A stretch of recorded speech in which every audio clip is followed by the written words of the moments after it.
Bayangkan sejenak sebuah dunia yang terhuyung-huyung dalam kegelapan medis, dunia di mana wabah bisa melenyapkan separuh kota dalam hitungan minggu, dan sebuah demam sederhana seringkali berarti hukuman mati, dunia di mana dokter lebih banyak menebak daripada mengetahui. Sekarang, bayangkan sebuah buku, hanya satu buku, sebuah mahakarya setebal lebih dari 1 juta kata yang ditulis oleh satu orang, yang kemudian menjadi kitab suci, standar emas, bagi setiap dokter di dunia yang dikenal, bukan hanya untuk satu generasi, bukan untuk satu abad, tapi selama lebih dari 600 tahun, di istana-istana Baghdad dan Kairo, di perpustakaan-perpustakaan Bukhara, hingga ke ruang-ruang kuliah pertama di Paris, Bologna, dan London. Jika Anda ingin menjadi dokter, Anda harus mempelajari buku ini. Buku itu adalah hukum, buku itu adalah Al-Qanun fi Al-Tib, The Canon of Medicine, dan arsitek di balik pilar peradaban ini adalah seorang pria yang namanya akan bergema melintasi zaman, seorang pria yang oleh dunia barat akan dikenal sebagai Avicenna. Kita mengenalnya sebagai Ibnu Sina.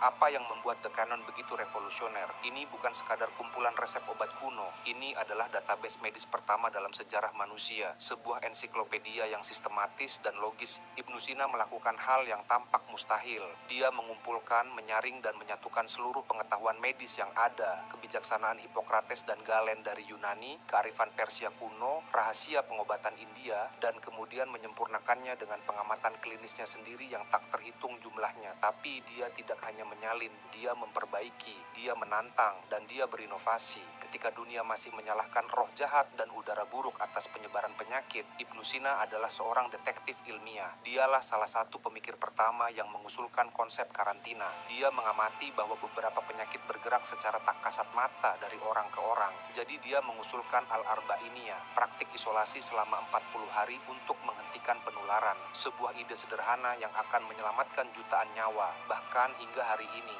Dia meletakkan dasar-dasar fundamental bagi uji klinis modern. Ibnu Sina bersikeras, sebuah obat baru tidak boleh diterima begitu saja. Obat itu harus diuji dalam kondisi terkontrol pada manusia, bebas dari faktor perancu, sebelum bisa dinyatakan efektif. Dia menciptakan aturan main untuk farmakologi. Dan mungkin yang paling dalam, dia adalah dokter pertama yang secara sistematis mendokumentasikan hubungan yang tak terpisahkan antara pikiran dan tubuh. Fenomena yang kini kita sebut psikosomatis. Ibnu Sina tahu bahwa kesedihan yang mendalam dapat menghancurkan tubuh. Dia tahu bahwa kegembiraan bisa mempercepat penyembuhan. Dia mencatat kasus-kasus di mana seorang pasien sakit parah hanya karena patah hati. Dia tidak hanya merawat organ, dia merawat manusia. Dia memetakan anatomi tubuh dengan presisi yang mengejutkan untuk zamannya. Dia mengidentifikasi dan mengkatalogkan lebih dari 760 obat-obatan berbeda, lengkap dengan efek dan dosisnya. Dia adalah orang pertama yang secara akurat membedakan antara meningitis dan penyakit otak lainnya. Yang pertama membedakan pneumonia dari TBC. Yang pertama menjelaskan secara rinci cara kerja mata, katup jantung, dan penularan penyakit melalui air dan tanah. Di tangan Ibnu Sina, kedokteran berhenti menjadi arena takhayul dan tebakan yang acak.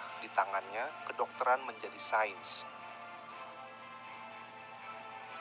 Tentu, Ibnu Sina adalah seorang dokter tubuh. Dia tahu cara kerja katup jantung dan bagaimana mengobati patah tulang. Tapi dia dihantui oleh pertanyaan yang jauh lebih dalam. Dia menyadari untuk benar-benar menyembuhkan tubuh, dia harus terlebih dahulu memahami sesuatu yang menggerakkannya, sesuatu yang merasakan sakit, yang merasakan cinta, yang merasakan kesedihan. Dia harus memahami jiwa. Tapi bagaimana Anda mempelajarinya? Anda tidak bisa memasukkan jiwa ke bawah mikroskop. Anda tidak bisa membedahnya dengan pisau bedah. Jadi, Ibnu Sina menggunakan alat paling tajam yang dimilikinya, pikirannya. Dia merancang salah satu eksperimen pikiran paling elegan dan paling kuat dalam sejarah filsafat, sebuah argumen yang akan diperdebatkan selama 1000 tahun ke depan. Kita menyebutnya argumen manusia terbang. Dia meminta kita untuk membayangkan. Bayangkan, katanya, Anda diciptakan dalam sekejap, saat ini juga, dalam kondisi dewasa dan sempurna, tapi Anda tidak diciptakan di bumi. Anda melayang di ruang hampa yang absolut, kegelapan total, keheningan total. Anda tidak bisa melihat apapun. Mata Anda tertutup, Anda tidak bisa mendengar apapun. Tidak ada udara untuk menghantarkan suara. Anggota tubuh Anda, tangan, kaki, lengan, terentang sedemikian rupa, sehingga tidak saling bersentuhan. Anda tidak bisa menyentuh diri sendiri. Anda tidak merasakan tekanan, tidak merasakan gravitasi, tidak merasakan dingin ataupun panas. Singkatnya, Anda tidak memiliki satupun informasi dari panca indera. Anda tidak punya bukti fisik bahwa Anda memiliki tubuh. Sekarang, di dalam kehampaan total itu, Ibnu Sina mengajukan pertanyaan inti. Apakah Anda ada? Anda mungkin ragu apakah Anda punya tangan. Anda mungkin ragu apakah Anda punya jantung. Anda tidak punya bukti atas tubuh Anda.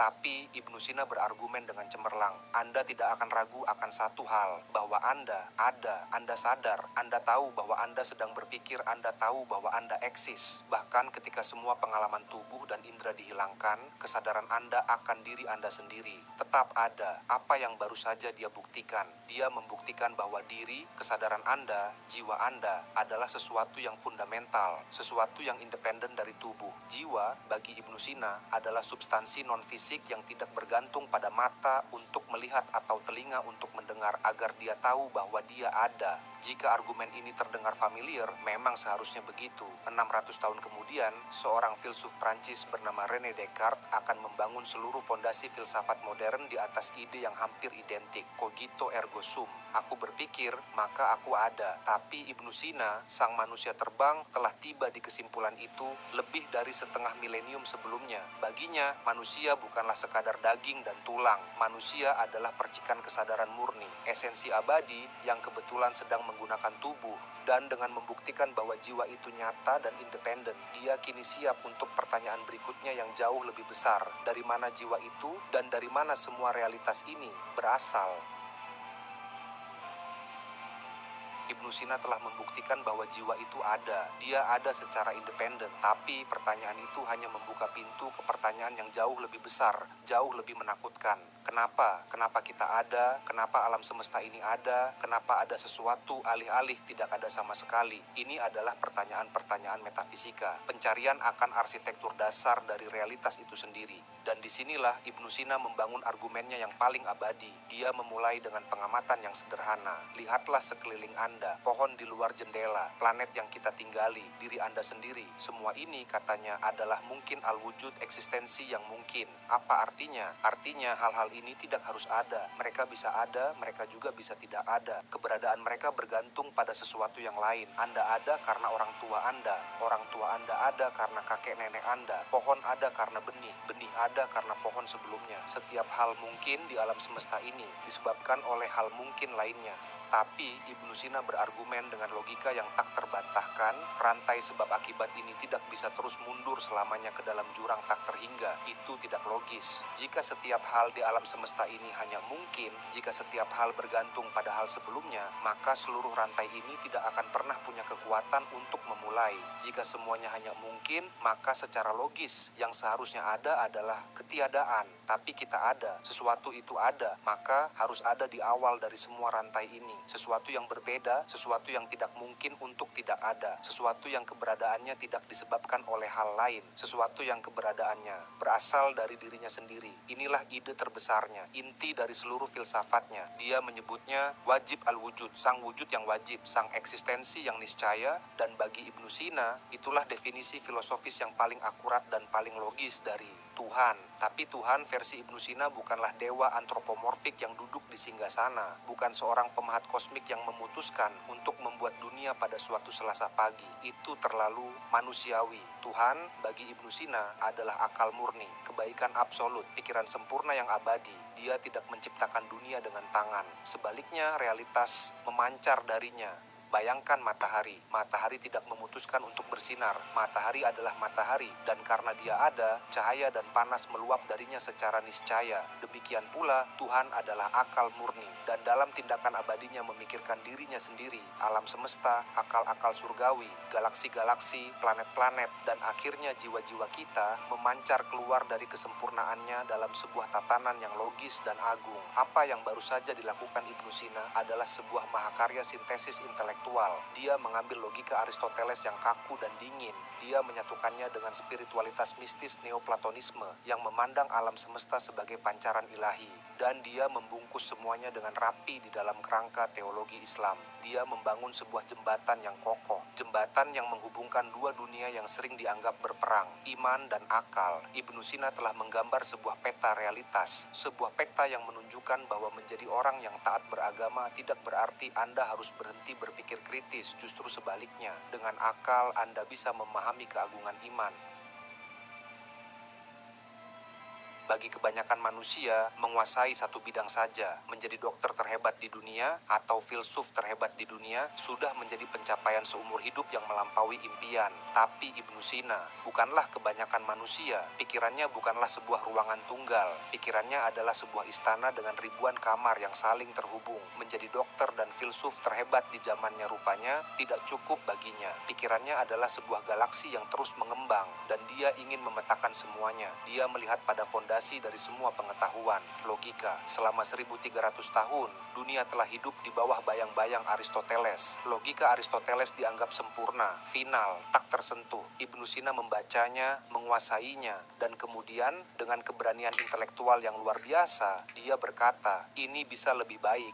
Dia tidak hanya menyalin Aristoteles, dia menyempurnakannya. Dia melihat ada yang kurang. Dia menambahkan sesuatu yang secara fundamental dilewatkan oleh sang master Yunani, waktu. Ibnu Sina merumuskan apa yang kini kita kenal sebagai logika temporal. Dia berargumen bahwa kebenaran sebuah pernyataan, misalnya Zaid sedang duduk, bergantung pada kapan pernyataan itu dibuat. Ini mungkin terdengar sederhana bagi kita sekarang, tetapi ini adalah sebuah lompatan kuantum dalam pemikiran. Dia memecahkan masalah-masalah logika yang telah membingungkan para filsuf selama berabad-abad. Dia, pada dasarnya, sedang menulis ulang sistem operasi untuk pemikiran rasional. Lalu, dia mengarahkan sistem operasi baru itu pada dunia fisik. Dia melihat ke langit. Aristoteles mengajarkan bahwa sebuah panah yang ditembakkan terus terbang karena udara di depannya berputar ke belakang untuk mendorongnya dari belakang. Ibnu Sina, seorang pengamat yang jeli, berpikir itu tidak masuk akal. Dia mengajukan teorinya sendiri, sebuah teori yang dia sebut Mail, sebuah kecenderungan atau kecondongan internal. Dia berteori bahwa ketika busur mendorong panah, busur itu menanamkan sebuah kekuatan tak kasat mata ke dalam panah itu sendiri. Kekuatan internal inilah yang membuat panah terus bergerak maju,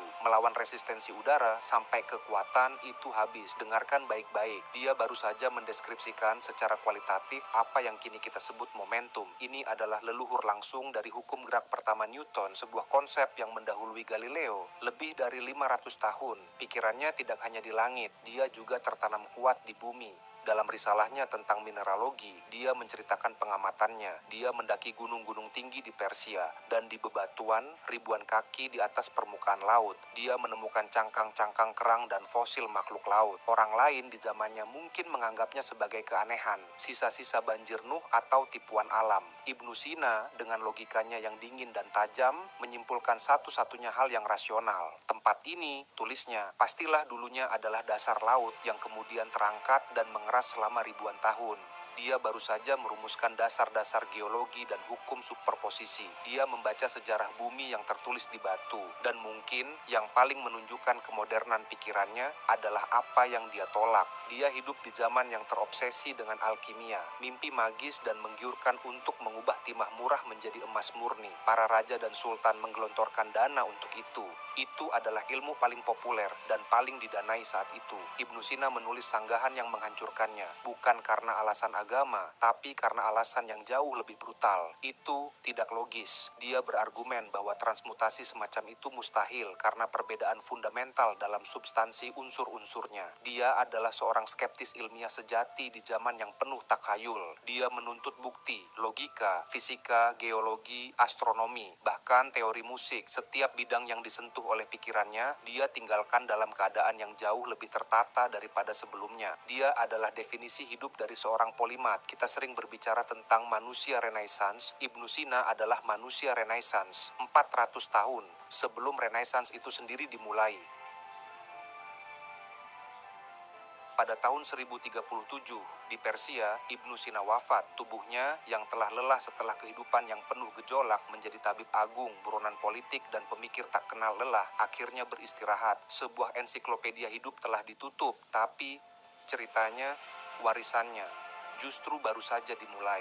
Kematian bukanlah akhir bagi Ibnu Sina, itu adalah pembebasannya. Selama 100 tahun berikutnya sesuatu terjadi, sesuatu yang akan mengubah arah peradaban barat selamanya. Di pusat-pusat penerjemahan yang sibuk di Toledo, Spanyol, dan di Sisilia, naskah-naskah Arabnya yang berharga mulai berpindah tangan. Kata demi kata, ide demi ide, karya-karya raksasanya, terutama Al-Qanun dan Kitab Penyembuhan, diterjemahkan dengan susah payah ke dalam bahasa Latin. Itu bukan sekadar transfer informasi, itu adalah ledakan intelektual. Bagi universitas-universitas muda di Eropa yang baru saja bangkit dari abad pertengahan, ini seperti menemukan perpustakaan alien yang hilang. The Canon of Medicine, kitab undang-undang kedokteran, menghantam Eropa seperti sambaran petir. Akhirnya, sebuah sistem, sebuah buku teks medis yang logis, komprehensif, dan sistematis untuk semuanya. Selama 600 tahun berikutnya, The Canon karya Avicenna menjadi kitab suci medis yang tak terbantahkan. Dari Paris hingga Bologna, dari Padua hingga Montpellier, Anda tidak bisa menyebut diri Anda dokter jika Anda belum menguasai Al-Qanun. Dia, secara harfiah, menulis resep untuk dunia kedokteran modern, tapi dampak medisnya hampir tidak seberapa dibandingkan dengan gempa bumi filosofis yang ditimbulkannya ketika filsafatnya, yang dikenal sebagai Avicenisme Latin, memasuki ruang-ruang kuliah. Para pemikir terhebat di dunia Kristen terbelalak logika Ibnu Sina tentang jiwa yang abadi, tentang Tuhan sebagai wajib al-wujud, dan tentang alam semesta yang memancar dari akal ilahi. Begitu kuat, begitu elegan, dan begitu berbahaya. Para teolog seperti Thomas Aquinas tidak bisa mengabaikannya. Mereka terpaksa bergulat dengan argumen-argumen Ibnu Sina. Karya terbesar Aquinas, Summa Theologica, dalam banyak hal adalah sebuah dialog besar, terkadang sebuah perdebatan sengit dengan sang master dari Persian. Ibnu Sina telah menetapkan standar baru. Dia memaksa Eropa untuk mendamaikan akal dan iman mereka sendiri dengan cara yang jauh lebih canggih. Dia dan para pemikir brilian zaman keemasan Islam lainnya telah melakukan sesuatu yang tak ternilai harganya. Mereka tidak hanya menyimpan kearifan Yunani kuno seperti penjaga museum yang pasif. Tidak, mereka adalah jembatan emas. Mereka mengambil warisan Aristoteles dan Plato, mereka mengujinya, mereka mempertajamnya, mereka mengembangkannya, dan mereka menyempurnakannya dengan wawasan mereka sendiri. Dan kemudian, mereka memberikan paket yang telah ditingkatkan ini kembali ke barat, menyalakan obor intelektual yang padam. Obor itulah yang kelak akan kita kenal sebagai Renaissance. Ibnu Sina tidak hanya menulis tentang ilmu, ia menulis cara menaklukkan ketidaktahuan manusia. Masuklah ke arsip terlarang, karena beberapa pemikiran tidak diciptakan untuk publik. Jadi, ketika Anda pergi ke dokter modern yang menggunakan uji klinis, ketika seorang filsuf merenungkan misteri kesadaran, atau ketika seorang ilmuwan mencari tatanan logis di alam semesta, mereka semua, sadar atau tidak, sedang berjalan di atas fondasi yang ikut dibangun oleh pemikiran jenius dari Bukhara. Lebih dari 1000 tahun yang lalu, sang guru ketiga setelah Aristoteles, pangeran para tabib, sang guru para guru, Ibnu Sina.